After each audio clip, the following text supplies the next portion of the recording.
Psikolinguistik merupakan disiplin ilmu baru yang menggabungkan antara psikologi dan linguistik.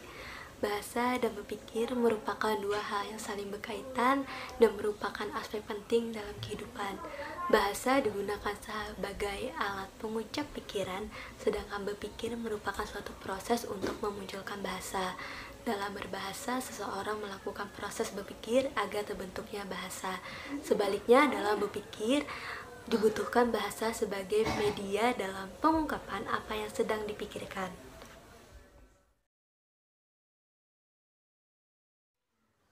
Manusia yang normal, fungsi otak dan alat bicaranya tentu dapat berbahasa dengan baik. Namun, mereka yang telah memiliki kelainan fungsi otak dan alat bicaranya tentu mempunyai kesulitan dalam berbahasa, baik produktif maupun reseptif. Jadi, kemampuan berbahasanya terganggu. Gangguan bahasa ini dapat dibagi menjadi dua, yaitu akibat faktor medis dan yang kedua akibat faktor sosial. Faktor medis adalah gangguan baik akibat kelainan fungsi otak maupun akibat kelainan alat-alat bicara. Sedangkan faktor sosial adalah lingkungan kehidupan yang tidak alamiah.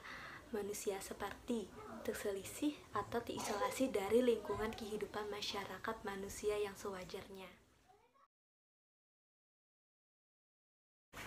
Secara medis, menurut Siddhartha pada tahun 1948, gangguan berbahasa dapat dibedakan atas 3 golongan. Yang pertama, gangguan berbicara, yang kedua, gangguan berbahasa, dan yang terakhir, yang ketiga, gangguan berpikir.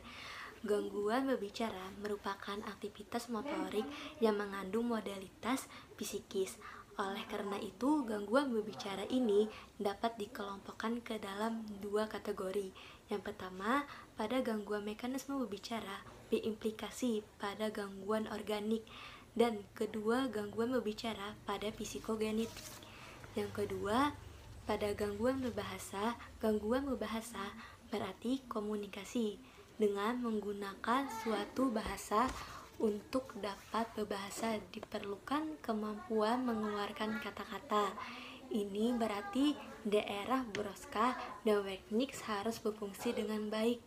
Kerusakan pada daerah tersebut dan di sekitarnya menyebabkan terjadinya gangguan berbahasa yang disebut apasia. Yang terakhir, gangguan berpikir, yang berarti depresif, yang tekanan jiwanya memproyeksikan penderitanya pada gangguan bahasa dan makna curah verbalnya. Curah verbal yang deskriptif dicoraki oleh topik menyedihkan, menyalahi, dan mengutuk diri sendiri.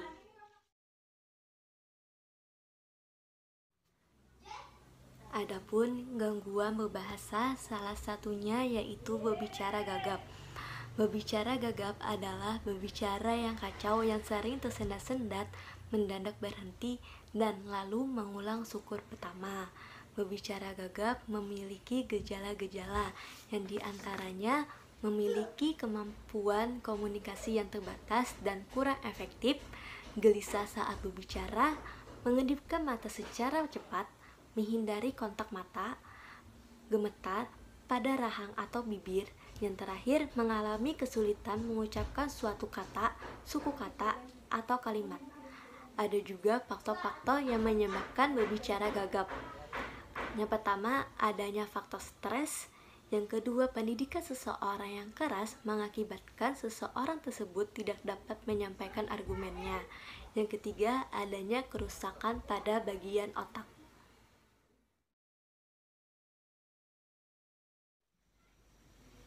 Ada beberapa penanganan untuk berbicara gagap. Yang pertama, terapi berbicara. Terapi ini berfokus pada mengurangi frekuensi munculnya gagap saat bicara. Seseorang akan diberikan arahan untuk meminimalkan munculnya gagap dan berbicara lebih perlahan, mengatur pernapasan saat berbicara, dan memahami kapan gagap akan muncul. Terapi ini juga dapat menghilangkan kegelisah pada penderita yang sering muncul ketika akan melakukan komunikasi. Yang kedua, menggunakan peralatan khusus. Peralatan khusus dapat dapat bertujuan untuk mengendalikan gejala. Salah satu yang digunakan alat gejala gagap adalah DAP. Alat ini bekerja dengan mengulang apa yang diucapkannya, sehingga membuat pengguna seperti berbicara secara serempak dengan orang lain.